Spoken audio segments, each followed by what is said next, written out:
Hi guys, so I'm going to do a review on the article that recently came out speaking about a new launch, a launch of a new drug that has been approved for sickle cell patients. So this is kind of a breakthrough because there hasn't been a new drug on the market for over 20 years now. So, thank goodness we're making steps, we're making progress. So I've written a few notes. But generally, the name of the drug is called Endari. It's been approved in the US, so I'm sure they pronounce it quite differently. But the way I'm going to pronounce it is Endari. So with this medication, it can be used for children or people over the age of 5. So in regards to the article, I really enjoyed, the way that they described sickle cell, for one, was amazing. So for people who don't really have an understanding of the condition or want to understand a bit more, the way they described it in this article, I was highly impressed, and I was like, okay, we're doing good stuff here. But obviously they have to, it's like it was a medical article, they're going to do us justice. But in some articles they just don't. So the way Endari works is that it increases the amino acid, the L-glutamine, into the bloodstream, and this is beneficial because people with sickle cell aren't able to produce enough of this amino acid, and this is why their cells can be quite fragile or can start clogging up and then blocking blood vessels and causing a lot of pain and problems for the patient. So in terms of this study, it was tried on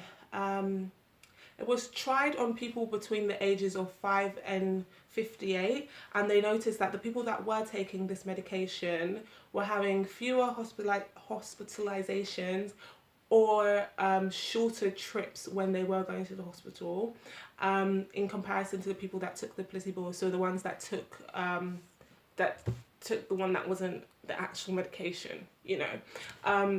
So they saw benefits in that way, and generally, I'm also glad that in the article they didn't forget to add that there are side effects to this medication. So it's the usual, constipation, nausea, I think they said headaches, pains here and there, but you can go and read that specifically in the article.